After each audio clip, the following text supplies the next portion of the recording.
स्वीकार भी करता हूं और क्षमा भी चाहता हूं इस बात के लिए कि हम अपनी फेलियर को पिछले 2 साल से अपनी जीत समझकर चल रहे हैं। हम ये मान के चल रहे थे कि हम रास्ते दे रहे हैं और बड़े आराम से लोगों को रास्ता मिल रहा है। आपके बीच में आने का जो मकसद मेरा है वो आप सभी लोगों के धन की अदायगी, आपकी लायबिलिटी खत्म करने का मकसद है। अन्यथा पहले भी मैंने कई बार कहा है और आज फिर से कह रहा हूं, मेरे ऊपर किसी प्रकार का कोई भी ऐसा दबाव या प्रेशर किसी ने करके मीटिंग नहीं करवाई है जिससे मजबूर होकर मैं मीटिंग करूं, सिवाय मेरी अंतरात्मा की। उस अंतरात्मा ने जिसने आपके साथ में काम किया है, उस अंतरात्मा ने जिसके चेहरे को देख करके आपने इन्वेस्टमेंट किया है, उस अंतरात्मा ने जिसने आप लोगों के सहयोग से हिंदुस्तान के अंदर इतना बड़ा साम्राज्य बनाया, शहर शहर में ऑफिसेस खोले, सैकड़ों लोगों को रोजगार दिया, हजारों लाखों लोग उम्मीद की नजर से देखते थे। उसी अंतरात्मा ने मुझे ये प्रेरणा दी कि अगर मेरा कस्टमर मुझसे नाराज है या किसी भी वजह से आज वो परेशान है, तो ये मेरा फर्ज बनता है, जिम्मेदारी बनती है कि आपको रास्ता मिले। अन्यथा 2 साल का समय बीत रहा है। इस 2 साल में कई बार ऐसे मौके आए जहां पर शायद आप अपने दुख को तो याद रखते, अपनी तकलीफों को याद रखते, हमें कोसते, हमें गालियां देते, पुलिस कंप्लेन कराते, सब कराते, लेकिन शायद मैं आपसे बात ना कर रहा हूं।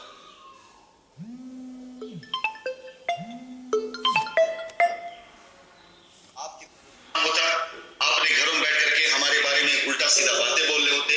दूसरा अंजाम हो सकता है कि मेरे साथ कोई लीगल एक्शन होता, लीगल कार्रवाई होती, और मैं उस लीगल कार्रवाई, लीगल एक्शन में, जैसा कि रहा भी नियम कि साल, 2 साल, 3 साल, 4 साल के बाद अपनी बेल करा करके, अपनी जमानत करा के जो भी होता, शायद हो सकता है कि लोगों के दिलो दिमाग से मैं निकल जाता और लायबिलिटी वहीं हुई पड़ी थी। ना वो रास्ता था आपका, ना ये रास्ता आपका है। अगर मेरी नियत गलत होती तो हिंदुस्तान में हजारों करोड़ रुपए का आज प्रॉपर्टी हमारी नहीं पड़ी, और उस प्रॉपर्टी पर कभी भी किसी ने एक उंगली भी उसका नाजायज इस्तेमाल नहीं होने दिया। 1 इंच जमीन का इस्तेमाल कंपनी ने या मैंने अपने किसी व्यक्तिगत काम के लिए, जमीनें वैसी वैसी पड़ी हुई हैं और जमीनों पैसे ना पड़े होते। अगर ऐसा भी होता जमीनों पैसा ना पड़े होता है। मैं शॉर्ट में कुछ चीजें बताना चाहूंगा कि पीछे कई मीटिंग में इस स्टोरी को दोहरा चुका हूं और आगे अपनी वॉइस नोट के साथ मैं आगे इसको बोल दूंगा, लेकिन आज मैं क्योंकि रास्ते देने की नियत पर आया हूं तो मैं आप लोगों को रास्ता देने की बात ज्यादा करूंगा। आज सिर्फ शॉर्ट स्टोरी इतनी सी है कि 2019 जिस टाइम पर नेपाल घटना के बाद मैं जब वापस लौटा, मेरे सामने ये लायबिलिटी नहीं थी, मेरे सामने जो कंपनी थी, हमने अपने ऑफिसेस खोल रखे थे। ऑफिस का एक भी ऐसा विंग नहीं जो हमने बंद किया हो। हमारा ऑफिस चाहे लखनऊ में हो, चाहे कानपुर में हो, चाहे इलाहाबाद में हो, चाहे वाराणसी में हो, चाहे बिहार में हो, चाहे बंगाल में हो, हर शहर के अंदर हमारा ऑफिस उसी साफ नियत के साथ खुल रहा था। और आने के बाद मुझे यह लगा कि मेरी टीमें, मेरे लोग नई उमंग के साथ, नए जोश के साथ वैसे ही काम करेंगे, उसी प्रकार से काम करेंगे। लेकिन 2 तरह की टीमें हो चुकी थी। एक वो जो शंकित हो चुके थे, भ्रमित हो चुके थे, और एक टीमें वो थी जो वाकई दिल से लगे। और जब किसी परिवार के अंदर, एक बड़े परिवार के अंदर 2 फाट हो जाता है तो परिवार का टूटना स्वाभाविक हो जाता है। और वही हमारे साथ हुआ। 3 से 4 महीने के अंदर हमें समझ में भी नहीं आया कि किन किन लोगों ने किस प्रकार से घात किया। मैं अभी आपको एक स्टेटमेंट दिखाऊंगा, कोर्ट का आदेश है जिसमें हमारी अपनी की गई कार्रवाई की वजह से कोर्ट ने ये डिमांड करी भी है, और अगली तारीख में उस आदेश में आप देखेंगे कि कोर्ट ने उस चीज की मांग करी है जिस बारे में मैं लगातार बार बार कहता चला भी जा रहा। हम लोगों ने 2019 के अंत तक अपने ग्राहकों को जो धन की अदायगी करी ऑफिसेस खोल करके, और जो हमने अपने प्रेसिडेंट्स या सीनियर लीडर के जरिए जिन पैसों की अदायगी करी, वो संख्या अगर आज मैं 150 करोड़ आपको बोल रहा हूं तो पहले भी 150 करोड़ था, आज भी 150 करोड़, कल भी 150 करोड़ रहेगा। और वो धन, वो आंकड़ा, वो फिगर अब सामने खुद ब खुद आ जाएगा। क्योंकि हमने इस बात की पैरवी सिर्फ आपसे नहीं, बल्कि जहां न्यायिक प्रक्रियाएं चल रही हमने वहां पर भी। और आदेश की कॉपी में आप देखेंगे कि माननीय न्यायालय के द्वारा यह ऑर्डर किया गया है कि हमारे बैंक की डिटेल जमा की जाए और देखा जाए कि कितने लोगों की हमने लायबिलिटी उतारी है और कितना हमने पैसा लोगों को चुकाया है। यह मैं अभी आपको आदेश कॉपी में, मैं इसलिए ये बात कहना चाह रहा हूं कि मैं जो कह रहा था वो मैं कर रहा हूं। सिर्फ मेरे वॉइस रिकॉर्डिंग या वीडियो से नहीं बल्कि मेरे एक्शन से भी नहीं। और ये बातें मैं इसलिए कह रहा हूं ताकि आपका विश्वास जिंदा हो तो हम आपके लिए काम कर सके। हो सकता है कि व्यक्तिगत तौर से आपकी अपनी तकलीफ हो और उसे लेकर के आप मुझे कई बार नसीहतें भी देते हैं कि आप काम करके दीजिए, कस्टमर पैसा वापस कर दिए, कोई आपका उंगली नहीं उठाएगा। ऐसे बहुत से मैसेज मेरे पास आते हैं। लेकिन कस्टमर एक नहीं मेरे भाई, और 150 करोड़ हमने मात्र 4 महीने में दिया, यानी एक महीने में करीब 35 से 40 करोड़ दिया, यानी हर दिन का आंकड़ा 1 करोड़ से ऊपर का था, हमने अदायगी करी है। और ये आंकड़ा अब न्यायालय के द्वारा आप लोग सामने खुद ब खुद आ जाएगा कि हमने किया है कि नहीं किया है। जब ये आंकड़ा आपके सामने आएगा तो खुद ब खुद आपको पता चल जाएगा। और 1 करोड़ रुपए हर दिन की अदायगी जब मैं कर रहा था, ऑफिस खोल के कर रहा था, तो हमारे ऑफिस में तोड़फोड़ किए गए, ऑफिस बंद करवाए गए। सिर्फ मकसद इतना सा था, इस कंपनी को बंद करा दो ताकि बहुत सी जमीनें, बहुत से एडवांस और बहुत से पैसे जो सीनियर लेवल के लीडर्स के पास पड़े हुए हैं या सीनियर लेवल के लोग पास पड़े हुए हैं, लैंड मैनेजर के पास पड़े हुए पैसे डूब गए। आज अगर मैं हट जाऊं ना सीन से तो आपका तो नुकसान है ही है, लेकिन न जाने ऐसे कितने लोग हैं जिनसे कई करोड़ रुपए रिकवर हो सकते हैं, वो पैसे उनके हो जाएंगे। वो संख्या कम नहीं, बहुत ज्यादा है। और ऐसे लोग कभी भी नहीं चाहते हैं कि मेरी वापसी हो। इसका जीवंत उदाहरण पटना के अंदर ताशी साइड पे देखने मिला।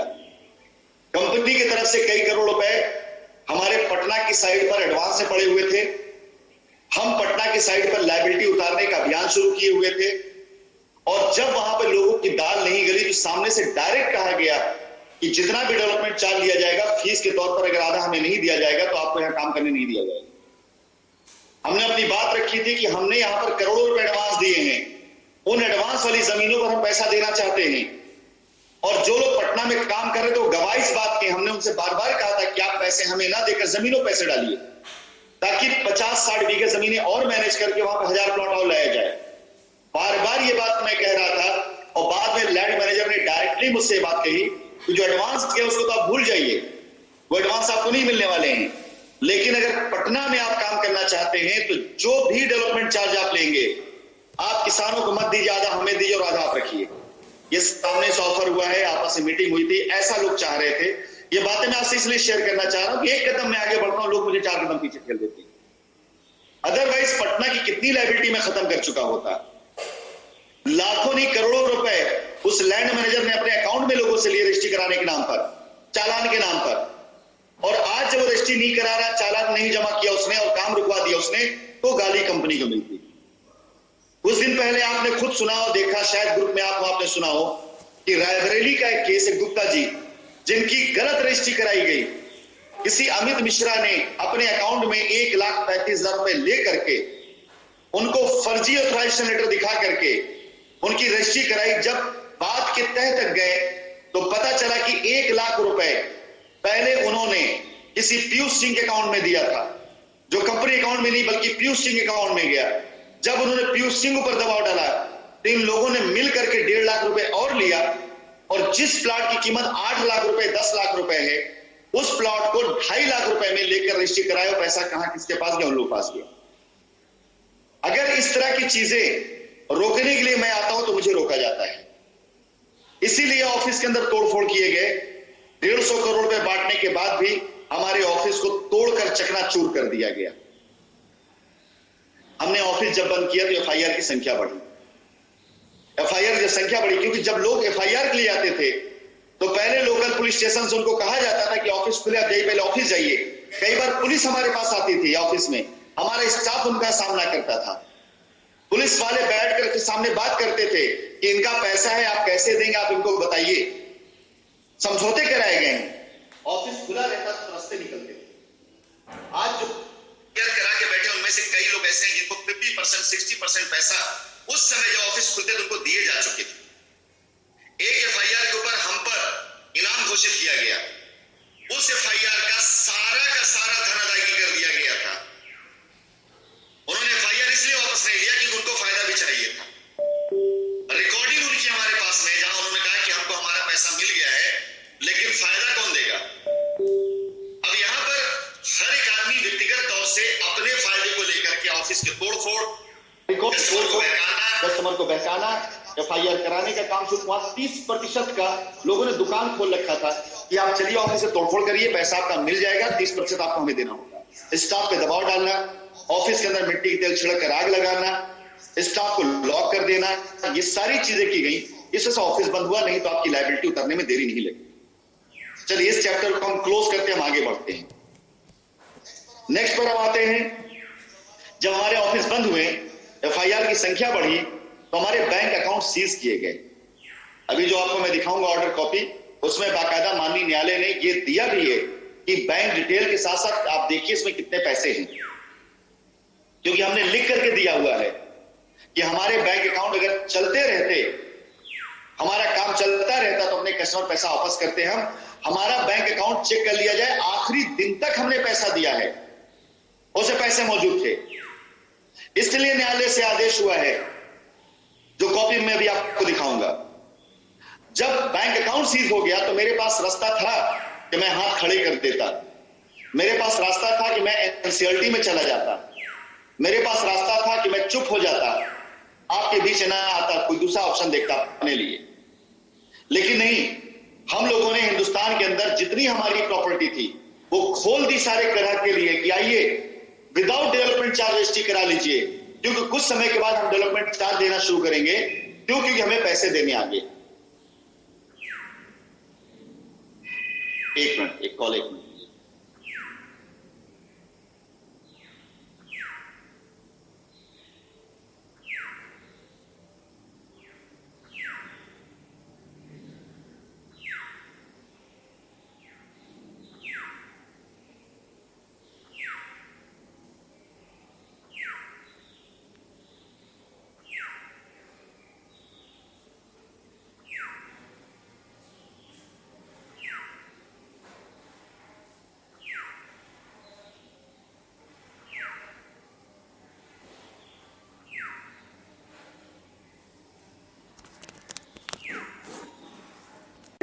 इसलिए मैं थोड़ा सॉरी। तो दोबारा जब हम लोगों ने विदाउट डेवलपमेंट चार्ज रजिस्ट्रियां शुरू करी, उस टाइम पर कुछ लोगों ने अपने संगठन बना करके हमारे खिलाफ धरना प्रदर्शन शुरू किया, हमारे खिलाफ नारेबाजियां शुरू कराई लोगों से। हमने उसकी कोई परवाह नहीं करी, हम कहीं नहीं रुके, हम ये लगातार अपने कस्टमर रजिस्ट्री कराते रहे। हम चाहते तब भी रुक सकते थे, हम चाहते तब भी आपको आपके हवाले कर देते, आपके सहारे छोड़ देते। आप में से बहुत से लोग जो ऐसी घटनाओं के पात्र बने, लेकिन हमने कभी भी उसका भी कोई वो नहीं किया, फिक्र नहीं किया।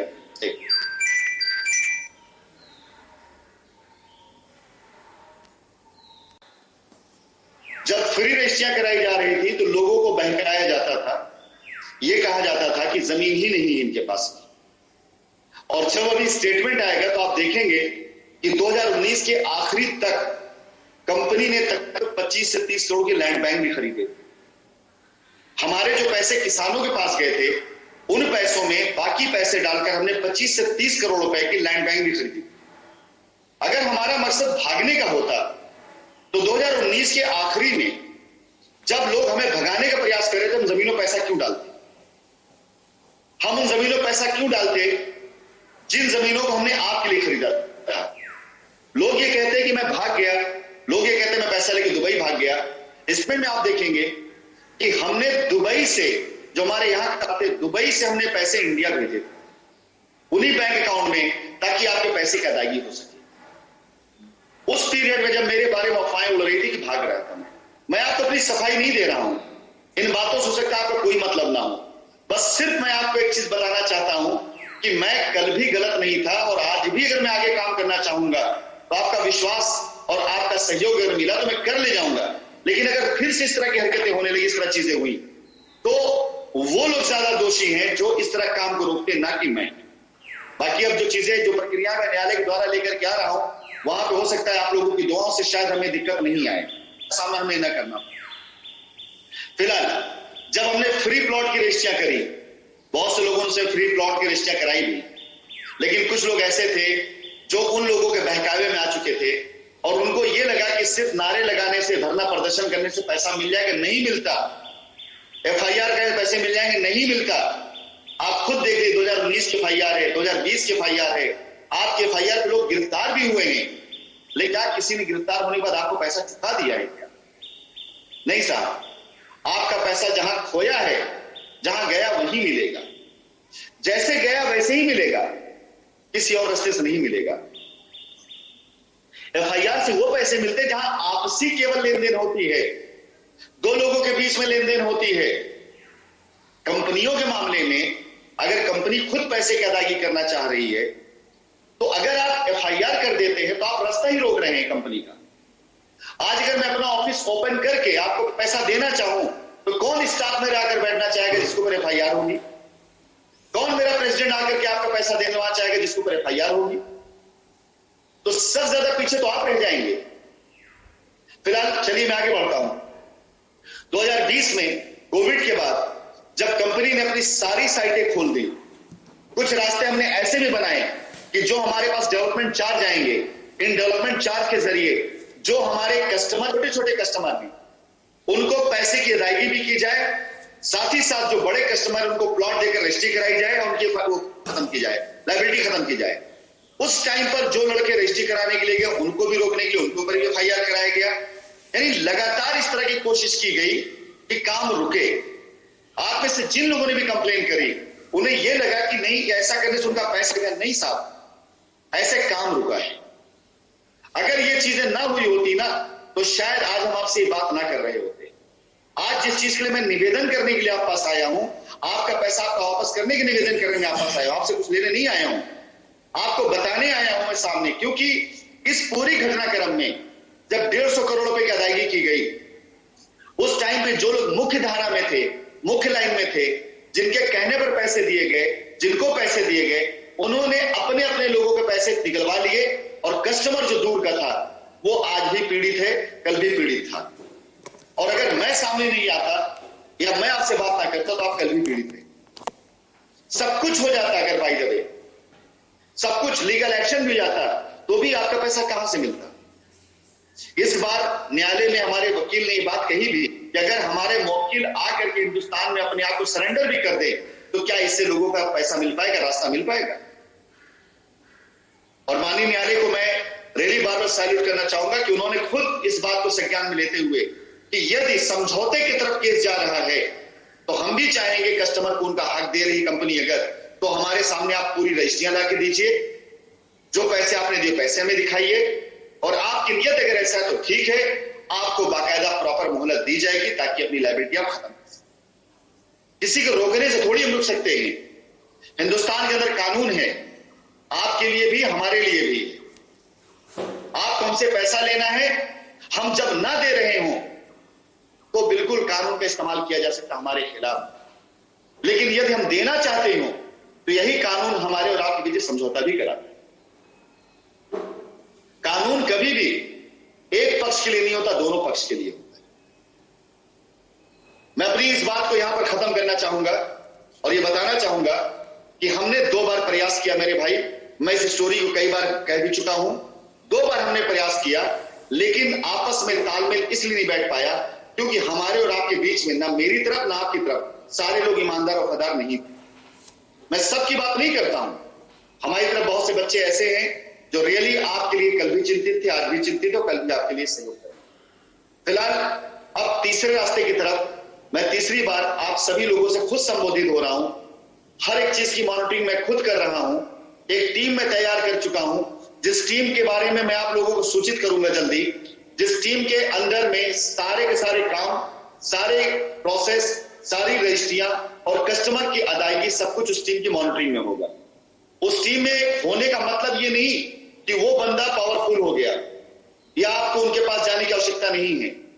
3 रास्ते लेकर कंपनी आई है जो हमने लिख करके भी दिया है, और इन 3 रास्तों में पहला रास्ता हमारे पास जमीन का ही है, क्योंकि हमारा ज्यादा से ज्यादा पैसा जमीन पे ही गया है। आपसे छोटा हूं या आपसे बड़ा हूं या आपके बराबर हूं, जिस रिश्ते से हूं, मैं एक बात आपको विश्वास दिला कहता हूं कि आपका 1 रुपया भी लेकर मैं कहीं नहीं भागा। या मैंने प्याउट में दिया, या मैंने जमीन पे डाला, या मैंने आपकी धन अदायगी भी किया। सारा पैसा वहां पड़ा हुआ है। आप भी अगर हमारी पूरी जमीन की वैल्यूएशन निकालेंगे और पूरी कंपनी की लायबिलिटी निकालेंगे, अफवाहों पे मत जाइए, जो बैंक रिकॉर्ड में वही मान्य है और बैंक स्टेटमेंट वहां मौजूद है। जो हमारे बैंक के अंदर लायबिलिटी है वो और हमारा लैंड बैंक, इन दोनों में जमीन आसमान का अंतर है। हमारा एक एक प्रोजेक्ट हमारी 25 से लेकर 30% लायबिलिटी खत्म कर सकता है, एक एक प्रोजेक्ट। और 72 प्रोजेक्ट हमारे पास है पूरे भारतवर्ष के अंदर, 72 प्रोजेक्ट पूरे भारतवर्ष के अंदर हमारे पास में है। 250 करोड़ से ऊपर का लैंड का एडवांस पड़ा हुआ है और तकरीबन इतना ही पैसा हमारा बिल्डर्स के पास पड़ा हुआ है, जहां पे 100 करोड़ 200 करोड़ के आसपास का हमारे पास आज की डेट में फ्लैट्स, कॉमर्शियल फ्लैट्स पड़ी हुई हैं। हजारों करोड़ का सिर्फ हमारे पास बिल्डर के पास पड़े हुए मटेरियल हैं जिनसे हम लायबिलिटी खत्म कर सकते हैं, और कई हजार करोड़ का लैंड बैंक हमारे पास में है। मैं पैसा लेके कहीं नहीं भागा मेरे भाई, कहीं नहीं भागा। एक आदमी ये नहीं कह सकता भारतवर्ष में जिसके पास एडवांस हमारा पड़ा हो कि उसको मेरा फोन किया हो ये कहने के लिए कि आप मेरा पैसा मुझे वापस कर दीजिए, हम काम नहीं करना चाहते। हर बंदे के पास मेरा फोन गया है कि तैयारी करिए, हम अपने कस्टमर की रजिस्ट्री कराएंगे और जमीन खरीदेंगे। हर बंदे के पास मेरा ये फोन गया है। एक बंदा ये नहीं कह सकता है कि मैंने किसी से ये कहा हो कि मेरा पैसा वापस कर दीजिए। मैं नाम नहीं घोषित करूंगा, प्रोजेक्ट का नाम नहीं घोषित करूंगा कि वो लोग सही लाइन पर आ चुके हैं। अगर गलत लाइन पर होते तो मैं शायद आप लोगों को वॉइस रिकॉर्डिंग भेज देता कि कुछ लैंड मैनेजर ऐसे भी थे जो हमारे एसोसिएट को भड़का रहे हैं कि 4 करोड़ रुपए का यहां पर कलेक्शन आएगा, काहे लायबिलिटी चक्कर पड़े हो, काहे कंपनी चक्कर पड़े हो, 2 करोड़ तुम रखो 2 करोड़ हम रखते, कंपनी तो भाग चुकी है। ये हमारे लैंड मैनेजर ने बात कही, लेकिन हम अपने एसोसिएट्स को धन्यवाद देंगे कि उसने सिरे से मना कर दिया इस 4 करोड़ से 40 करोड़ लायबिलिटी उतर सकती है इस प्रोजेक्ट से। तो ऐसा तो हिंदुस्तान में काम किया जा रहा है। ये अमित मिश्रा टाइप के लोग जो कस्टमर की फर्जी रजिस्ट्री कराते हैं, इस तरह के लोग कंपनी को बदनाम करते हैं और आपको बरगलाते हैं, और इनकी वजह से FIR होती है। जब मैंने उस कस्टमर को फोन किया, पूछना चाहा, तो कस्टमर तो पहले तो मुझे ढेर सारी बददुआएं देता है। मैंने पूछा प्रेम से, रिकॉर्डिंग मेरे पास, कि भाई साहब मेरा क्या कसूर है, आपने पैसा उनको दिया, कंपनी का अकाउंट था, आपने कंपनी को पैसा दे, उनको पैसा दिया आपने, आज गलत उन्होंने किया, आप गालियां मुझे क्यों दे रहे हैं? लेकिन गरीब आदमी, उसका गरीब मार हुई, ठीक है, अपनी जैसे सही है वो। लेकिन मैं रास्ते की बात कर रहा था कि पहला रास्ता हम उन जमीनों पर जहां पर हम आपको रजिस्ट्री करा करके आपकी लायबिलिटी को वहां समाहित कर सकते हैं। लेकिन ये वो लैंड है जहां पर एक नॉमिनल डेवलपमेंट चार्ज इसलिए लिया जा रहा है कि वहां साइट पर डेवलपमेंट किया जाए और जमीनें खरीदी जाए, और बची हुई धनराशि से छोटी छोटी पूंजी का निवेश जिनका हुआ है 1 लाख रुपए से नीचे वालों का, उन लोगों को पैसा वापस किया जा सके। और ये पूरा का पूरा पैसा एक कमेटी के अंतर्गत रहेगा, जो कमेटी पूरे पैसे की मॉनिटरिंग करेगी, वो देखेगी कि ये पैसा कहां से आ रहा है और कहां जा रहा है, एक भी पैसे गलत इस्तेमाल ना किया जाए, ये सुनिश्चित किया जाएगा। और इसके साथ साथ अगले चरण के अंदर जुलाई के अंत तक, अगस्त के माह से के प्रथम वीक के अंदर हम आपको ऐसी भी जमीनें देंगे जिन जमीनों पर आपको लायबिलिटी के लिए डेवलपमेंट चार्ज नहीं देना होगा। वो छोटी छोटी लायबिलिटी वाले जो जमीन लेना चाहते हैं लेकिन डेवलपमेंट चार्ज नहीं दे सकते हैं, तो उनको भी हम जमीन लिख करके वहां पे डेवलपमेंट चार्ज लिए बगैर उनकी रजिस्ट्री कराई जा सके। और तीसरा रास्ता जो मैं आज आपको बता रहा हूं और जुलाई के माह में इस रास्ते का विकल्प मैं आपको दे दूंगा, उन लोगों की धन अदायगी जो जमीन नहीं लेना चाहते। और सबसे पहले वो सारे लोग, अगली मीटिंग में उन लोगों को भी आमंत्रित करूंगा जिनकी धनराशि 1 लाख रुपए से नीचे है और वो अपना पैसा अदायगी में चाहते हैं, वो चाहते हैं कि उनको उनका कैश दे दिया जाए, जमीन नहीं ले सकते हैं। तो ऐसे लोगों की धन अदायगी पहले चरण में किया जाएगा। छोटे निवेशक हैं जिनका छोटा मोटा इन्वेस्टमेंट है। इसका मतलब ये नहीं कि बड़ों को मैं छोड़ दूंगा या बड़ों को मैं इग्नोर कर रहा हूं। छोटे धनराशि वालों का पैसा जल्दी दिया जा सकता है, भीड़ खत्म की जा सकती है। लेकिन जब एक बार चक्र शुरू हो जाएगा तो साथ ही साथ बड़ी धनराशि वालों को भी एक शेड्यूल बना करके उनकी धनराशि वापस की जा सकेगी। तब तक हम उम्मीद करते हैं हमारे बैंक अकाउंट ओपन हो जाएंगे, क्योंकि इस बार में अगर हमारे पक्ष में फैसला आ जाता है तो हमारा बैंक अकाउंट ओपन करना, हमारा ऑफिस ओपन होना, ये महज वक्त की बात होगी। और एक बार हमारा एक ऑफिस ओपन हो गया और हमारे बैंक अकाउंट ओपन हो गए तो जो चीजें मैं आज कह रहा हूं आपको ना, इसको कई गुना ज्यादा स्पीड से मैं करूंगा। मैं अपनी बात को या खत्म करके कुछ एफआईआर वालों को मैं अनम्यूट करूंगा। मैं आपको रास्ते का विकल्प एक बार फिर से दोहरा देता हूं कि आप सभी लोगों को रास्ता देने में जा रहा हूं, शुरू कर भी चुका हूं। पहला रास्ता उन लोगों को दिया जा रहा है जो जमीनों पर अपनी रजिस्ट्री करा सकते हैं, जो जमीनों पर जाकर के अपनी लायबिलिटी खत्म कर सकते हैं। उनकी रजिस्ट्री से लेकर कब्जे तक की जिम्मेदारी मेरी है। रजिस्ट्री, कब्जा, दाखिल खारिज जो पूरा उनका सुनिश्चित किया जाए, इसके लिए कंपनी पूर्ण रूप से तैयार है और मैं आप लोगों की रजिस्ट्री करा करके, आपका कब्जा करा करके आपकी लायबिलिटी खत्म करने की जिम्मेदारी मैं लेता हूं। हर एक चीज की मॉनिटरिंग मैं करता रहूंगा। कोई व्यक्ति बीच में हमारे और आपके नहीं होगा, सिवाय उन लोगों को जो आपको सर्विसेज दे रहे हैं, और वो सर्विस अपनी सुनिश्चित करे, इसकी गारंटी मैं देता हूं। मैं एफआईआर वालों में सबसे पहले एफआईआर नंबर 063 वाराणसी कैंट से मैं उनको अनम्यूट करने का ऑप्शन देता हूं कि अपने आप को अनम्यूट करें। आप लोग नहीं उठाएंगे, मेरे पास एफआईआर का डेटा है, मैं फिर वक्त अनम्यूट कर दूंगा। जी सर, नमस्कार। नमस्कार सर, मेरा नाम धर्मेंद्र राय है। मैंने 2016 में अपना राजा तालाब वाराणसी में जो काशियाना साइंस सिटी था, वहां पे 1800 स्क्वायर फीट जमीन की थी। उस टाइम मिस रीना पांडे थी और संजीव श्रीवास्तव, जिनके साथ में हमारा ये काम हुआ था। बट संजीव श्रीवास्तव तो बाद में चले गए शायद, और जब 2 साल 3 साल तक कुछ उसमें डेवलपमेंट नहीं हुआ, काम नहीं हुआ, तो मैंने अपना पैसा रिटर्न करने के लिए फॉर्म अप्लाई कर दिया। अप्लाई करने के बाद में मुझे बोला गया, उस टाइम सूर्योदय कॉम्प्लेक्स का ऑफिस खुल रहा था, 2019 की बात है। तो बोला गया कि 2 महीने के अंदर आपका पैसा सब रिटर्न हो जाएगा। मैंने सर ये 2019 शायद जून जुलाई की बात है। जून जुलाई की बात। जी।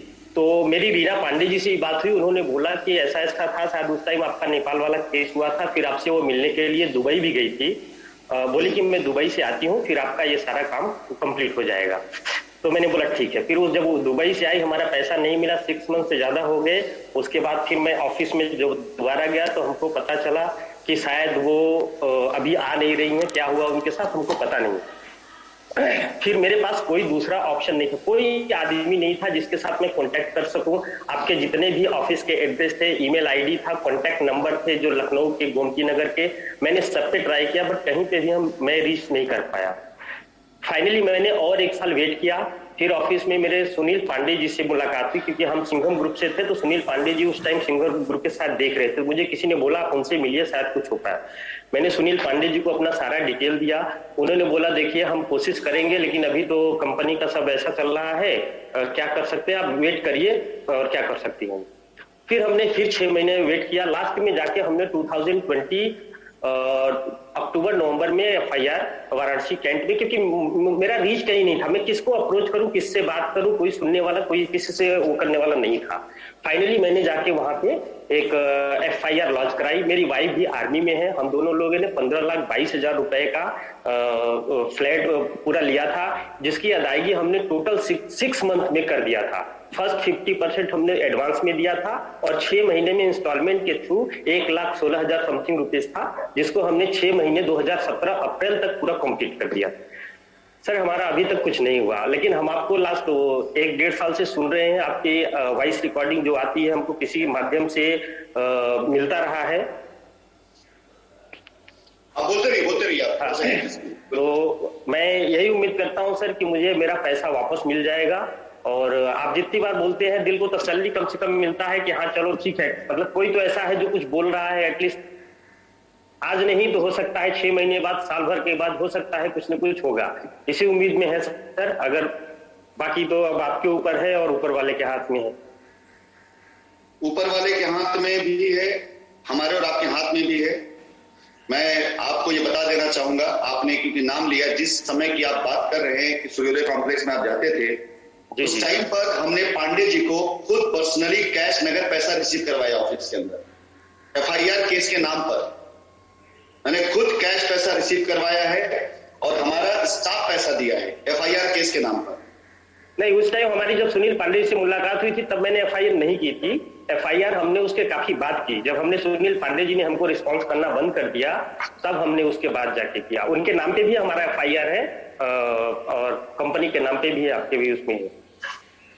धर्मेंद्र जी, मैं आपसे एक चीज जानना चाहता हूं कि आपका प्लॉट है, प्लॉट नंबर बता सकते हैं आप मुझे? जी sir, C96 1800 square feet. C96 1800 square feet. जी सर।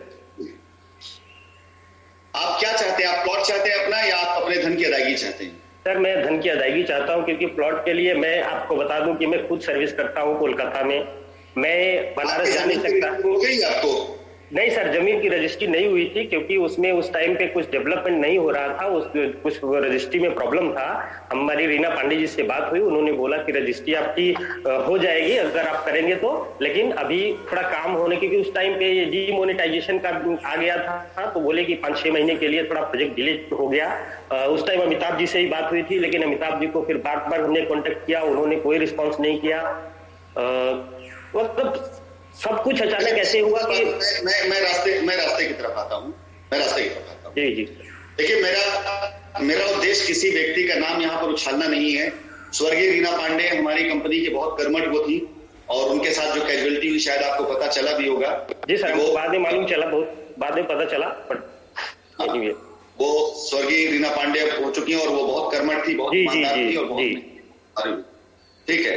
और मुझे पक्का यकीन है कि अगर वो रही होती तो शायद सकता है कि आपकी लायबिलिटी यहाँ तक हमको भी यकीन है सर, हमको, क्योंकि उनके जाने के बाद हमारा रास्ता बंद हो गया, हमारे पास कोई अप्रोच नहीं रहा, हम किसी से बात नहीं कर पाए, कोई हमारा हेल्प नहीं किया। सुनती थी वो, कंपनी से पैरवी भी करती थी, कस्टमर के लिए भी रहती, सदैव रहती थी। ऊपर वाला उनकी आत्मा को शांति दे। लेकिन हम आपके रास्ते पर आते हैं। यदि आप धन की अदायगी पे जाएंगे मेरे भाई, तो थोड़ा सा समय लगेगा। जो बात है साहब, थोड़ा समय लगेगा।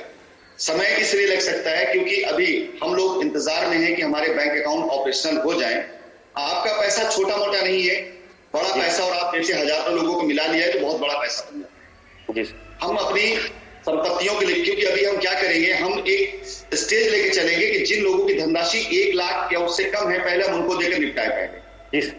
उसके बाद फिर हम आगे आएंगे, जिनकी धनराशि 3 लाख से कम और 1 लाख से ऊपर होगी, हम उनके लिए आएंगे। हम आपको बताते चलते हैं और उनका एक शेड्यूल बनाकर रखेंगे।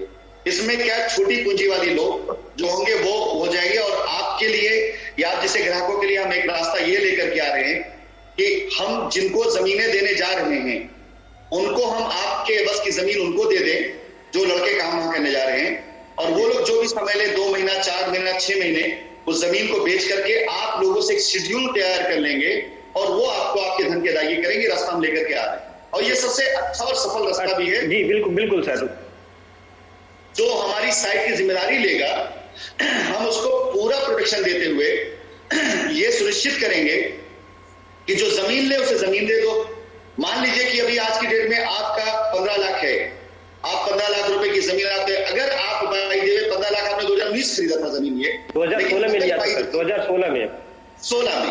आज की डेट में मान के चलिए कि उस जमीन की वैल्यू अगर 1000-1200 रुपए पहुंच रही है तो वही जमीन करीब 20-22 लाख की बिक जाएगी। तो हम उन लड़कों को हम जिम्मेदारी देने जा रहे हैं, साइड देंगे कि जो प्लॉट ना ले उसका प्लॉट हम उन्हें दे देंगे, और उनको बोलेंगे इस प्लॉट को बेचकर जो इनकी धनराशि उसको किस्त बना करके आप इनको चुका दीजिए, और बचा पैसा आप रख लीजिए, हम उनको फायदे के तौर पे देने वाले। Definitely sir, no problem. थोड़ा सा समय लगेगा इस प्रक्रिया में, ठीक है। और हमसे सर खुशी इस बात की है कि 2016 में मैं साइंस सिटी में अपना वो किया, इन्वेस्ट किया। उसके बाद से पहली बार आपके साथ हमारी वार्तालाप, मैंने बहुत बार कोशिश किया व्हाट्सएप, लेकिन हमारा कोई अप्रोच नहीं होने की वजह से मैं आपसे कभी कांटेक्ट नहीं करता, इवन व्हाट्सएप के थ्रू या किसी माध्यम से। तो बट वॉइस मैसेज आपका हमको, ये जब से आपने ये ग्रुप बनाया तब से हमको मिलने लगा, तो एक आशा जरूर जगी है, और हो सकता है कि 4-6 महीने लगे, बट हमको अभी उम्मीद है सर कि आप पैसा जरूर वापस करेंगे कस्टमर का। नहीं, 100%। मैं आपको अगली मीटिंग में फिर से आमंत्रित करूंगा, क्योंकि उस मीटिंग में मैं डेटा कलेक्ट करवाऊंगा अपने स्टाफ से। जी सर। जो आप लोगों के मोबाइल नंबर, क्योंकि अभी मैं सिर्फ एक आप लोगों को अपना भाव भी देना चाहता हूँ, मैं रास्ते पे जा रहा हूँ, ठीक है। आपसे जो डेटा लिया है मैंने ना, या जो आपसे मैंने बात करी है, ये पूरी प्लानिंग मेरे दिल और दिमाग के अंदर है। अगली मीटिंग जब होगी हमारे स्टाफ मौजूद रहेंगे, जो आपका प्रॉपर डेटा भी लेंगे, आपसे बात भी करेंगे और आपको कनेक्ट भी कराएंगे कि आपको अब किससे बात करना है, और आपके साथ बैठ करके एक समझौता पत्र के द्वारा कंडीशनल आपके साथ कि हम आपकी लायबिलिटी 6 महीने में 3 महीने खत्म करने वाले हैं, ताकि आपकी एफआईआर से उन लोगों को निजात मिल सके जो आज अपना घर परिवार छोड़ के भागे हुए हैं, बिल्कुल सर, और आपको आपका पैसा मिल सके। मेरे एफआईआर करना तो हम लोगों का मोटो नहीं था सर, हम लोग तो इन्वेस्ट किए थे अपना कुछ सपना देख के, है ना, एफआईआर करने के लिए इन्वेस्टमेंट किए नहीं थे, लेकिन मजबूरी थी कि हाँ आप उसको देखिए सर। मेरा एक चीज और सर, मैंने पता किया कहीं से कि साइंस सिटी में हमारा अभिनव श्रीवास्तव शायद उस जगह पे अभी जो राजा तालाब वाला एरिया है वहाँ पे वो देख रहे थे, हमारी उनसे एक बार बात भी हुई थी। आप अगर उनको थोड़ा सा इंस्ट्रक्ट करेंगे तो शायद कुछ और वो हेल्प होगा। बिल्कुल, मैं ऑफिशियली डिक्लेयर करूंगा वहां की साइट पर अभिनव, उनका नाम भी ऑफिशियली मैं डिक्लेयर करूंगा। एक बार मैं सारी कंडीशन को तैयार कर लूं और फिर मैं उनको ऑफिशियली भी डिक्लेयर करूंगा आगे जाकर के। लेकिन फिलहाल आप निश्चिंत रहें, आपने 6 माह खुद से बोला है, विश्वास जानिए मेरी भी नियत है कि 6 माह के अंदर मैं अपने कस्टमर को एटलीस्ट इतना जरूर संतुष्ट कर दूं कि उसको ये लगे कि नहीं साहब कंपनी गलत नहीं थी और वो पूरी तरीके से कंपनी के साथ में खड़ा है। ठीक है, अगली मीटिंग में मैं आपको आमंत्रित फिर से करूंगा। जब अगली मीटिंग होगी आप जरूर आइएगा। उस मीटिंग में पूरा डाटा कलेक्शन होगा सारे एफआईआर केसेस का, और उन लोगों के लिए रास्ता बनाया जाएगा उनको भी। और एक चीज और कहना चाहूंगा, जिन्होंने एफआईआर नहीं किया मैं उनको भी रास्ता दे रहा हूं, उनसे तो बगैर बात में उनको रास्ता दे रहा हूं। लेकिन एफआईआर वालों की इसलिए मैंने आमंत्रित किया ताकि जो लोग आज एक्टिवली काम नहीं कर पा रहे, जैसे सुनील पांडे को अगर पता चले कि उनके ऊपर से एफआईआर खत्म हो जाएगी, 6 माह का समय उनको मिल जाएगा, लेकिन उनको ये रोल अदा करना पड़ेगा कि अगर आपके बेचे गए प्लॉट से उनको 2 रुपए की इनकम गई है तो उस प्लॉट को आगे किसी को रीसेल करा करके आपके पैसे का रास्ता बना दे, तो वो भी एक्टिव होकर काम करेंगे आपके लिए, आप पैसा चुकाने के लिए। तो ये रास्ता मैं एफआईआर वालों के लिए रास्ता इसे निकालने जा रहा हूं, जो लोग घर छोड़ के भागे हैं। निवेदन है आप लोगों से कि आगे कोई एफआईआर इसलिए ना करें क्योंकि लोगों का परिवार होता है, बाल बच्चे होते हैं, उनको पालना होता है, और कोविड के टाइम के बाद से सिचुएशन बहुत खराब लोगों की हो चुकी है। अगर आदमी अपने घर में नहीं रह पा रहा है, परिवार में, आपको बताओ रियली जान के तकलीफ ये हुई कि जिन लोगों के ऊपर एफआईआर हुई, पुलिस के घर गई, उनके परिवार को घर छोड़ के जिनके घर रिश्तेदारों घर गए ना, तो रिश्तेदारों ने 4 दिन बाद हाथ जोड़ लिए, भाई आप पुलिस हमारे यहाँ ना आ जाए। बेचारे दर दर भटक रहे, आपका काम भी नहीं हो पा रहा है, आपका रास्ता भी नहीं निकल सकता है। मैं आप लोगों से सिर्फ इसीलिए आज एफआईआर और मैंने किया कि मैं इसका रास्ता समाधान इसलिए निकालना चाहता हूं कि आपका समाधान भी निकले और लोगों को विश्वास भी हो कि हाँ काम हो जाएगा और उन लोगों को रास्ता मिल जाए जो लोग वाकई आज परेशान है। और आपके एफआईआर करना, अगली मीटिंग में जब मैं आपको बुलाऊंगा तो आपसे मैं समझौते की बात कराऊंगा, और आपको जब सही लगेगा तो एक समझौता पत्र लिख करके आप लोग उस पर आगे बढ़िएगा। ठीक है, मैं कोशिश करूंगा ताकि सारे केस खत्म हो जाए। ठीक है साहब, बिल्कुल, बहुत बहुत धन्यवाद सर, बहुत बहुत धन्यवाद। चलिए आप अपने आप को म्यूट कर लें। मैं नेक्स्ट में मिस्टर यातीश त्रिपाठी कानपुर से हैं, मैं इनको अनम्यूट कर रहा हूं। मिस्टर यातीश प्लीज अपने आप को अनम्यूट करें। नमस्कार सर, मैं कानपुर से वाईके त्रिपाठी। जी नमस्कार त्रिपाठी जी। मैं बहुत थैंकफुल हूँ कि आपने सेकंड टाइम मुझे मौका दिया बात करने का sir. I am very thankful to you. जी त्रिपाठी, लेकिन सर हमारा जो आपका क्वेश्चन था कि एफआईआर करने का जो रीजन है, हमारा एफआईआर करने की मोटो नहीं था सर, लेकिन क्योंकि हम लोगों के पास कोई ऑप्शन नहीं था, हम लोग कोई बात करने वाला नहीं था, कोई बताने वाला नहीं था कि आखिर में हो क्या रहा है इन्वेस्टमेंट करने के बाद, इसलिए हम लोग दिशाहीन स्थिति एक थी, जिसकी वजह से कि हम लोग एफआईआर करना पड़ा। लेकिन एफआईआर कोई ऐसा मोटो नहीं था कि एफआईआर करके कंपनी को वो किया जाए, ऐसा कुछ किया जाए।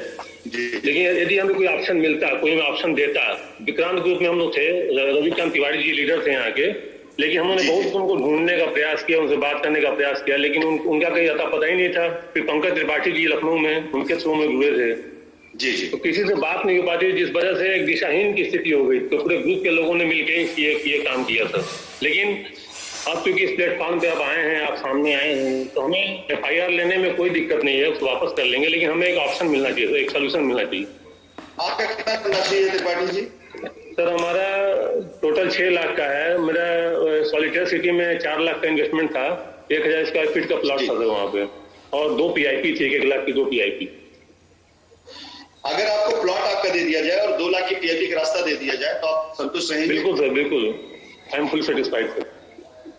2 लाख की PIP और आपका जो है 6 लाख का सॉलिटेयर का प्लॉट, 4 लाख का सर, 4 लाख, 4 लाख। 4 कुल टोटल 6 लाख का आपका, इसमें 4 लाख का प्लॉट आपका। जी सर। पंकज त्रिपाठी को मैं बोल देता हूँ, लास्ट टाइम मेरी आपसे बात हुई, मैंने कहा था पंकज से बात करनी, पंकज की कॉल आज बात हुई जो मैंने बताया था शायद चड्ढा जी के साथ कैजुअलिटी उसी वही आप बात कर रहे हैं शायद मेरे ख्याल। नहीं सर, आपने हमें कहा था कि सॉलिटेयर का प्लॉट आपको मिल जाएगा। हाँ, और आपने कहा था विदिन 2 मंथ आपको मिल जाएगा वो प्लॉट। बिल्कुल बिल्कुल। और उसमें उसी जगह मैंने आपसे क्वेश्चन किया था कि मुझे उसी जगह मिलेगा ना, तो आपने कहा था हाँ उसी में सॉलिटेयर में मिलेगा आपको, और उसी रेट पे मिलेगा जो पहले रेट हमने बुक किया था। बिल्कुल बिल्कुल बिल्कुल, कोई नहीं। मैं अगर पंकज जी का भी नाम है FIR में क्या? जी उनका भी नाम है सर। अच्छा, किसका नाम है FIR में थोड़ा बताएं तो मैं देखूं, अगर ये ना दूसरे चीज कनेक्ट करूं। और कौन कौन है? तो उसमें है तो काफी लोग, सबका नाम मुझे नहीं याद है, लेकिन मेरा कानपुर में जो नाम और बता सकते हैं यहाँ पे 1-2 लोगों? जी सर, हमारे ये एक ओंकार सिंह हैं, RC यादव जी हैं, इकबाल सिंह जी पंकज त्रिपाठी हैं। जी सर। आपकी FIR किस पुलिस स्टेशन में है? सर लखनऊ में है sir, police station Gomti Nagar थाने में है सर। ठीक, समझ गया जी। लखनऊ में। लेकिन सर FIR करना हम लोग का मोटो नहीं था। कोई बात FIR एक मजबूरी के तहत किया गया है।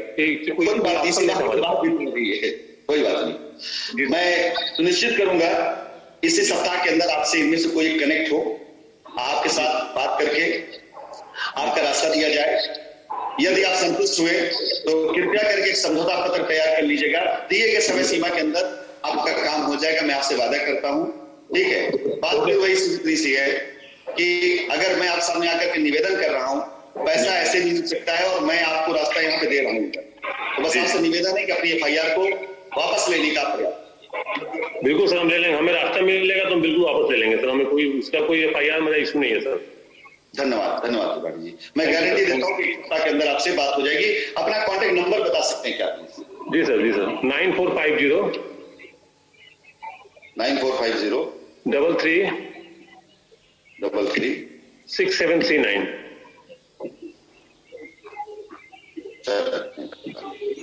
अगली मीटिंग जब मैं करूंगा जी सर, तो उसमें मैं आमंत्रित आपको करूंगा, डेटा वगैरह हम लोग वहां पे ले लेंगे। उस समय आप लोग प्लीज अपनी FIR नंबर और पुलिस स्टेशन नोट करके लाइएगा, तो हो सकता है मैं यहाँ से ना लेकर बल्कि सीधा मैं वहां से रिकॉर्ड निकलवा करके आपका रास्ता। ठीक, okay sir, thank you sir, thanks a lot, thank you. Mister Sarvjeet, आपका FIR नंबर 0517 है, मैं आपको नोट कर रहा हूँ।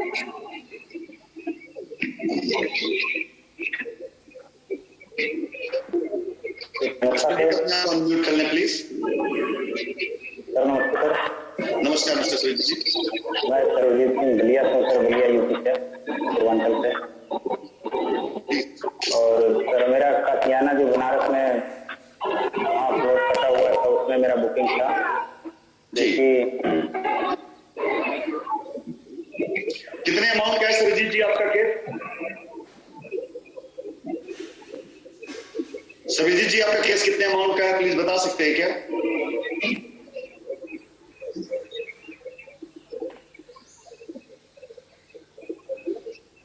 हमें लगता है शायद नेटवर्क की कुछ वो है। मिस्टर सर्वजीत,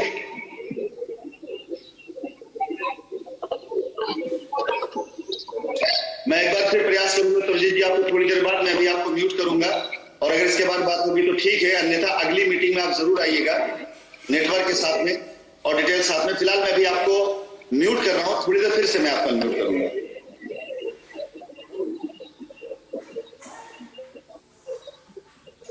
ये मिस्टर अम्बेलाल सिंह,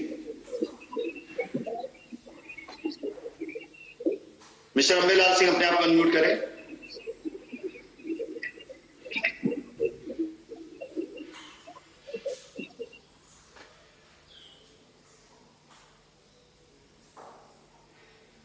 गया बिहार से एक FIR है, मैं उनको नमस्कार सर। अच्छा अम्बेलाल जी, नमस्कार जी, नमस्कार sir. I am Ambelal from Kolkata sir. जी अम्बेलाल सर बहुत बताइए साहब। अम्बेलाल सर, आपका क्या है, आपका केस? हाँ, सबसे पहले सर आपको धन्यवाद देता हूँ। आपके व्हाट्सएप पे बहुत सारे मैसेज करने के बाद आपसे कम से कम बात हुई, इसके लिए मैं शुक्रगुजार हूँ। धन्यवाद आपका साहब। जी, मैं इंडियन आर्मी फोर्स में हूँ और हमने गालिब के थ्रू एमडी सैफ के पास हमने ये बुकिंग किया था। जी जी। और उसमें कम से कम हम लोगों के पूरे फोर्स के ग्रुप हैं, 20 लोगों को मैंने फोन कॉल पे ही बुकिंग करा दिया था। हमने कंपनी का कोई भी चीज और प्रोग्राम देखा नहीं था। आपने एक रांची में प्रोग्राम किए थे जिसमें गाड़ी को डिस्ट्रीब्यूट किया था। जी जी। उसमें हमारे एक बंदे घर पे छुट्टी में थे, तो वो गए थे। वो इतना ही सिर्फ गाइड किया कि अच्छी कंपनी है ये। जी, आपकी आवाज नहीं आ रही है। अंबेलाल जी, आपकी आवाज नहीं आ रही। मतलब अभी आवाज आ रही है सर? अभी आ रही है, अभी आ रही है जी। मैं कम से कम हम लोग को 20 आदमी का ग्रुप है, 1.5 करोड़ के करीब करीब बुकिंग है, जिसमें मेरा ऑल्टो,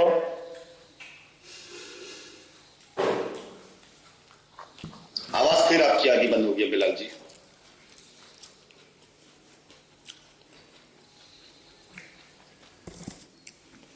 हमने कंपनी के बिना देखे हमें गालिब गति भी किसी को नहीं मिला है, जिसमें से हम लोग काफी दूर दूर से बिलोंग करते हैं। मैं कोलकाता से हूं और एफआईआर कराना हमारा कोई मोटो नहीं था, क्योंकि फोर्स में रहते हुए हम लोग को काफी परेशानियां झेलनी पड़ती है। तो एफआईआर कोई इशू नहीं है, लेकिन कोई ऑप्शन नहीं था, तब हमने ये एफआईआर किया। जिसमें से विनोद सी का बुकिंग है केरला से, उनका ऑल्टो है। आपकी एफआईआर किस थाने में है अंबेलाल जी? गोमती नगर में है sir. Police station Gomti Nagar. Gomti Nagar. आपकी एफआईआर सिर्फ आपका है या आपके साथ बाकी जो 20 लोग आपने बताया उनके साथ में है? नहीं, मैंने सिर्फ उन लोग हमारे ऊपर डिपेंड थे, तो मैंने ही किया था। उन लोगों का सिर्फ उसमें नाम है, लेकिन ये एफआईआर आपके ऊपर नहीं है। ये एफआईआर एमडी सैफ आबिद कमरान के ऊपर है, क्योंकि इन लोगों ने कोलकाता में आके हमारे से मुलाकात किया था। इनको आर्मी के इंटेलिजेंस ने पकड़ा था गेट के ऊपर, तो ये फोन किए थे, क्योंकि इनके चाल ढाल से वहां पे पकड़ लिया गया था। फिर मैं जाकर इनको छोड़ा के अंदर ले आया था। हम लोग बैठ के 8-10 घंटे मीटिंग किए थे। इसके बावजूद भी इन लोगों ने इतना बिजनेस देने के बाद ना तो इन लोगों ने एक किसी को गाड़ी दिया कि बिलीव हो सके। एमडी साहब से मेरी कंप्लेन भी मैंने किया था रिटर्न में लिखित, जो आपके हमने व्हाट्सएप पे भेजा हुआ है, वो बहुत पहले का लेटर है। उसके बावजूद भी किसी को एक गाड़ी नहीं मिला था। काफी लोगों ने होपलेस हो गया कि इतने फोर्स की मतलब पैसे लगाए हुए और सारे ये सिस्टम में चला गया। जिसमें से एक मेजर साहब हम लोग खुद हैं, ऊपर से एक और मेजर साहब हैं जहां जी हैं, जो धनबाद से आते हैं, बिहार से। उनकी भी स्कॉर्पियो ऑल्टो बुक है। हमारे भी मित्र की स्कॉर्पियो ऑल्टो बुक है। मेरा खुद का ऑल्टो, स्कॉर्पियो और ट्रैक्टर, ये बहुत सारी अनगिनत कम से कम 20-25 लोगों का नाम है जो मैंने आपको लिस्ट में भेजा है, जिसमें से प्लॉट भी बुकिंग है 8-10। लेकिन किसी को एक को भी कोई बेनिफिट नहीं हुआ। इसके लिए लास्ट में एमडी साहब आश्वासन देता रहा, आबिद आश्वासन देते रहे। मैं लखनऊ ऑफिस में आपके खुद गया हूँ। मैं जब कश्मीर में पोस्टेड था, वहां से मैं फ्लाइट से आया था लखनऊ। बहुत पैसे हम लोग जया किए आने जाने में भी, पर कोई ठोस कदम पे इन लोग निकाले नहीं। यही बोलते रहे आपको मिल जाएगा, मिल जाएगा सर, आप रुक जाइए। हम लोग ड्रेस में भी गए थे, उसको एमडी साहब को अब बोले थे कि इनको अंदर कर दिया जाए, लेकिन आखिरी बार मेजर झा साहब ने बोला कि नहीं, अभी 1 हफ्ता बोला है टाइम, रुक जाते हैं। वो आखिरी मौका था जब ये लोग बच के निकल गए। मैं रियलिटी बोलता हूँ कि मतलब अब उम्मीद की जब किरण टूट रही थी, तो हम लोगों ने बोला इसको पकड़ के पहले कस्टडी में लेते हैं, उसके बाद ये अपने आप, और कुछ नहीं तो हम लोग का जो लगा हुआ है वो तो पैसे वापस होगा। लेकिन आपसे बात हो गई तो हमें पूरा उम्मीद जगा है कि नहीं, आप इसमें मसीहा हैं जो वापस आए हैं। It's very reality thank for you कि आप ये कदम उठा रहे हैं, हमें अच्छा लग रहा है। That would be fine for every candidate join to science city company. तो इसके लिए मैं आपको रियलिटी में धन्यवाद देता हूं कि आपने ये ऑप्शन दिया है, लोगों को एक उम्मीद जगी है। एफआईआर, जहां तक मेरी उम्मीद है, किसी ने एफआईआर खुशी में नहीं किया है। हर आदमी तंग हुए हैं और तंग होने के बाद ही ये कदम उठाया है कि कोई ऑप्शन किसी के पास बचा नहीं। ना मेरे पास भी कोई ऑप्शन नहीं था, क्योंकि अब ये लोग चिटिंगबाजी कर करके लोगों को गुमराह करके आज आ जाइए, कल आ जाइए। हर कस्टमर के यही बयान है, मैं भी सुन रहा था। सभी लोग यही बोल रहे हैं कि एफआईआर को मैं, आप बोलिए मैं आज विड्रॉ कर लेता हूँ गोमती नगर थाने से। मेरी एसपी से भी बात हुई थी, क्योंकि खुद हम लोग ऑफिसर में हैं। एसपी से बात हुई तो एसपी ने ये बोला कि आप एमडी साहब का आप एड्रेस बताइए, उसको पकड़ के हम अभी अंदर करते हैं। लेकिन एमडी साहब का कभी एड्रेस मिला नहीं। मेरे को परेशानी इस चीज से है कि उसने आश्वासन देके बार बार झूठ बोला, और एक आर्मी में होने के नाते वो झूठ बोल के ऐसे बच के ये लोग जा रहे हैं। ये वेरी डिफिकल्ट चीज है कि हम लोग एक बार में एक काम कोई सॉल्व होता है, ठीक है एक बार में नहीं हुआ, 4 बार अगर कि इंडिया के किसी भी कोने से व्यक्ति आता है, विनोद सिंह केरला से बिलोंग करते हैं, 3 ट्रेनें चेंज करके उनको फ्लाइट की टिकट नहीं मिली थी, वो लखनऊ में पहुंचे थे। बेंगलोर से प्रियस कुमार पहुंचे थे और गालिब भी औरंगाबाद गया था, हम चारों गए थे। एमडी साहब ने मतलब यही आश्वासन दिया कि 1 हफ्ते के अंदर आप लोग को दे दिया जाएगा जितना भी लायबिलिटी है, फर्स्ट प्रायोरिटी में ये पूरे लिस्ट। इस 4 बार मुलाकात में यही आश्वासन दिया, एक चीज भी नहीं दिया है। इसका हमें अफसोस लगता है कि एक तो फोर्स के लोग बिलोंग करते हैं, ईमानदारी के पैसे होते हैं, और उसमें इन लोगों ने इस तरह का हरकत किया, तो थोड़ा सा very I feel bad about that matter, but I hope to you come take action about that matter. After that it will be solved. Surely. किस मंथ की बात है ये जो आपकी मुलाकात हुई थी सैफ से और पैसे की, किस मंथ की बात है, किस सन की बात बता सकते हैं? अक्टूबर नवंबर 2018 की बात, जब कंपनी पूरे चर्म में थी, जब आपने रांची में मीटिंग किया था, एक सेमिनार बहुत बड़ा ऑर्गेनाइज किया। आपने पैसे की अदायगी के लिए कब बात की थी, कब बात उनसे करी थी? एटीन में तो आपने इन्वेस्टमेंट किया होगा। हाँ, ये फरवरी 2019 में जब गालिब इन लोगों को बोला कि उन लोगों से मुलाकात कर लीजिए कोलकाता में, तो आबिद, कमरान और विवेक ये तीनों लोग कोलकाता में आए थे, तो बिजनेस हम लोग फोन पे ही बहुत सारा बिजनेस दे दिए थे। फरवरी, मार्च, अप्रैल, मई 19 साल को पैसा नहीं मिला? नहीं, वो 90 दिन पूरे होने के बाद इन लोगों ने बोला था कि 90 दिन में आपको हॉट एंड बिट डील का ये दे दिया जाएगा। पुराना बुकिंग है सर, लेकिन इसमें से एक गाड़ी, आप गालिब से अगर बात करेंगे तो आप पूछ सकते हैं, उस बेचारे ने लखनऊ में भी गया, एमडी साहब से झगड़ा भी किया, पर एमडी साहब उसकी बात ही नहीं सुनता था, न फोन उठाना, हम लोग को किसी को कॉल नहीं उठाता था। वो बोला कि सर हम भी आपके साथ में थे क्या? सिकंदर सिंह, संतोष सब भी आपके साथ में थे क्या? जी, सिकंदर हमारे मित्र हैं, जो सिकंदर आपसे फोन पर एक बार बात किए थे। जी, समझिए। हाँ, सिकंदर का ही पहला व्यक्ति मैं हूँ जो सिकंदर को लेके आया था। सिकंदर भी एक डायमंड लीडर रह चुका है स्टेप शॉप का, तो वो उनके तरफ से भी काफी ज्वाइनिंग इसमें हुई थी, पर किसी को बेनिफिट तो दूर की बात है, वो लोगों को जो पैसा लगा है वो कम से कम मिल जाए, क्योंकि आर्मी में एक छवि होती है, वो छवि खराब होती है। As in officer flickering in duty it is very shameful. नहीं, आप निश्चिंत रहे, मैं आपसे ये प्रॉमिस करता हूं, आप इंडियन आर्मी से भी हैं और मेरा हमेशा सम्मान रहा है आर्मी के लिए। मैं आपसे ये वादा करता हूं कि गालिब और सिकंदर के द्वारा मैं आपसे पर्सनली कनेक्ट होता हूं, होने के बाद मैं आपको रास्ता देता हूं, क्योंकि दोनों लोगों का नंबर मेरे पास में है, बातचीत हो जाती है और मैं कनेक्ट होकर के आपको करता हूं। बट अफसोस की बात यह है कि 2019 के पहले उसमें क्वार्टर में, जनवरी, फरवरी, मार्च में अगर आपका था तो आपको अदायगी क्यों नहीं हो पाई? ये मेरे लिए बड़ा मतलब सोचनीय विषय है, क्योंकि जनवरी, फरवरी, मार्च का तो समय वो रहा है जिस टाइम पर हम लोगों ने अच्छे रिटर्न भी दिए लोगों को डिलीवरी भी दी है और हम लोगों ने लोगों को पैसे भी दिए उस टाइम पर। ये मैंने वाच किया है, आपने काफी डिस्ट्रीब्यूट किए हैं। जब हम लोग को गाड़ी या प्लॉट की रजिस्ट्री नहीं हुई तब हम लोग का शक बढ़ा, 90 डे क्रॉस होने के बाद ये 6 महीना हो गया, और उस टाइम सभी कस्टमर को दिया जा रहा था, हम लोग को किसी ग्रुप में नहीं दिया गया है। मैं नाम अगर आपको गिना दूं तो भगत सिंह है, मनोहर आलम रांची से हैं, ये दोनों लोग रांची से हैं, विनोद सिंह केरला से हैं, प्रियस कुमार केरला से हैं और नितिन यादव पुणे से हैं। मतलब इंडिया के हर कोने से हमने बिजनेस जोड़ा कि साइंस सिटी काफी अपग्रेड करे, और हम लोगों ने काम पे लगा भी दिया। लेकिन दुख की बात यह है कि किसी को बेनिफिट होने के बजाय नुकसान ही हुआ। यहाँ तक कि इसमें वेस्ट बंगाल से भी बहुत सारे लोग हैं और काफी जुड़े हुए हैं। मैं एक मथुरा से भी लोग हैं, दिल्ली से भी लोग हैं। हमारे एक जो मैंने लिस्ट भेजा है उसमें आधे का नाम, प्लॉट का लिस्ट अभी हमने आपके पास भेजा नहीं है व्हाट्सएप पे। बाकी इनका पूरा जो टोटल चेक मिला था कंपनी की तरफ से, वो टोटल चेक कमरान ले रखा है, ना फोन उठाता है ना चेक देता है। तो इतने ये लोग मिसगाइड करते हैं। कमरान और आबिद एमडी साहब से आप पूछेंगे, हम लोग ड्रेस में ऑफिस में गए थे तो पूरा खलबली मतलब मच गया था। हमारा वो मोटो नहीं था, हमारा मोटो था कि सोल्यूशन दिया जाए, मैटर को सॉल्व किया जाए। अब फर्क के ही पैसे इस तरह से अगर नुकसान हो रहे हैं तो कोई क्या कर सकता है, आप सोच सकते हैं। इनमें से कई ऐसे लोग हैं जिनको हमने बताओ समझिए 2019 के अंत तक पैसे दिए, जमीनें दी, ये नहीं समझ में आ रहा। मतलब यही चीज है ना कि देखिए आप खुद कह रहे हैं कि हमने पैसे दिए, हमने गाड़ियां दी और कस्टमर को नहीं मिल पाया, कस्टमर ने मजबूरन FIR किया। कारण ये ना कि इसमें अब आज की डेट में उनमें से कोई आपसे संपर्क नहीं कर रहा है और मैं आपके सामने आकर के निवेदन कर रहा हूं कि आपकी लायबिलिटी खत्म करने के लिए मैं आया हूं। आज ये दूध का दूध पानी का पानी हो रहा है कि कस्टमर और कंपनी ये दोनों बीच में कहीं पे भी गलत नहीं थी। कंपनी को उद्देश्य अगर ना देना होता तो कंपनी 1 रुपए ना देती। और जनवरी फरवरी मार्च तो वो समय था जब हम लोगों ने बयार बहाई दी थी डिलीवरी देने की और सब करने कराने की सारी चीज हम लोग बयार बहाई थी उस समय। अप्रैल मई पर ये 2 माह ऐसा था जिसमें हम लोग थोड़ा रोका था। चुनाव चल रहा था तो मूवमेंट करने में और सब चीजों में चल रहा था तो हम लोगों ने चुनाव के उस समय टाइम को कर दिया। फिर मई में दुर्घटना घटी, लौट कर मैं आया तो जुलाई अगस्त में फिर शुरू हो गया।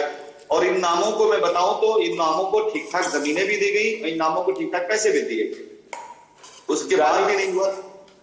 जी गालिब को बिजनेस हम लोगों ने 1.5 करोड़ मूल रेट पे दिया था, लेकिन इसमें से बहुत सारे ऑप्शन आए थे। गालिब एक मीडियम था, उसने बोला था सर आप लोग 25 लाख का बिजनेस करेंगे तो ये एक बिटारा ब्रेजा का ऑप्शन है, अचीव हो जाएगा। इसमें 3 लोगों ने रेडिगो भी अचीव किया था। ये मैं ही उसमें टॉप था, लेकिन मैं सामने नहीं आता था क्योंकि बीइंग इंडियन आर्मी मैं सामने नहीं आ सकता था। फोन कॉल पे ही सिकंदर को जोड़ा था। बाकी लोगों प्रियस कुमार, भगत सिंह, मनोहर आलम, ये सब लोग, सलीम, ये सारे लोग जुड़े हुए हैं। ये सभी नाम जानते हैं एमडी साहब। ऑलरेडी मेरा नाम का चर्चा है, मैंने कंप्लेन किया था। मैं ये भी बोला था कि एसएससी से बात हुई है, अगर आप एड्रेस और लोकेशन मिलता है। मैं गालिब को भी बोला था कि तुम झूठे आश्वासन दे के अब फ्रॉड कर रहे हो उस टाइम जबकि कंपनी पूरे लोगों की गाड़ी दे रही है, जमीनें रजिस्ट्री कर रही है। और उस टाइम हमारे को एक भी किसी टीम में, खुद मेरे भी कुछ चीजें एक भी इसमें नहीं मिले हैं। मैं तो सोचा मेरे मिलने से पहले मेरे टीम को मिले। मेजर झा साहब ने यहाँ तक अपनी यूनिट में भी रिपोर्ट किया था। फिर हमने बोला सर ये सिविल के मैटर है, आप कोर्ट में रिपोर्ट करेंगे तो बहुत बड़ा एक्शन हो जाएगा, इस पे ये हो जाएगी, कुछ चांस बची है, आप स्टे करके रुकिए, फिर हम लोग अपने सिरे से जांच करते हैं। चलिए बिलाल जी, सबसे पहले तो मैं क्षमा चाहूंगा, आपको इतनी तकलीफ करनी पड़ी, लोगों को ट्रेन बदल बदल कराना पड़ा। मैं प्रयास करूंगा आपसे पहले एक बार बात करके, क्योंकि मैंने इस फोरम पे इसलिए बात करी ताकि एक तो आप इंडियन आर्मी से और अपना समय निकाल करके आपने समय दिया भी। हम लोगों का कर्तव्य बनता है कि हम आपके धन की और आपके सम्मान की रक्षा करें पूरी तरह से। तो मैं वादा करता हूं कि वक्त नहीं बता पाऊंगा, लेकिन जब बात करूंगा हम रास्ता निकालेंगे। अपनी यूनिट में जो लोग भी आपके जरिए और आपके साथ में इन्वेस्टमेंट किए हैं उन्हें बताइएगा कि हम अपना कर्तव्य समझ करके आपके धन की अदायगी कराएंगे। ये हमारी जिम्मेदारी। आपने भले एफआईआर हमारे ऊपर करी हो या ना करी, लेकिन हमारी कंपनी में आपका निवेश है, हमारी जिम्मेदारी, नैतिक जिम्मेदारी। ठीक है जी, मैं आपको धन्यवाद देता हूँ और आपका पैसा आपको वापस मिले सुनिश्चित करेंगे। कैसे मिले, किस प्रकार से मिले, ये आपसे बात ये प्रॉमिस। ठीक है जी बहुत बहुत धन्यवाद सर आपका। आपसे बात हो गई तो उम्मीद जगी है, लोगों को हम बता सकते हैं कि भाई एक उम्मीद जगी है। ये अच्छा, हमें खुशी मिला कि कम से कम आपसे बात हो गई। चलिए बहुत बहुत आभार, धन्यवाद। बस विश्वास बनाए रखिएगा। आप लोगों का धीरे धीरे विश्वास मुझे मिलता रहा तो विश्वास से कुछ नहीं, बस मुझे ताकत मिलती, एक शक्ति मिलती, एक मुझे प्रयास करने में आसानी मिलती। मुझे भी लोग डराते हैं, पहले जो लोग मुझे डराते थे अब वो लोग सरेंडर कर चुके हैं, अब वो लोग रास्ते पे आ रहे हैं। मैं इस विश्वास से कह तो सकता हूं ना कि मेरी कस्टमर बात हो रही है।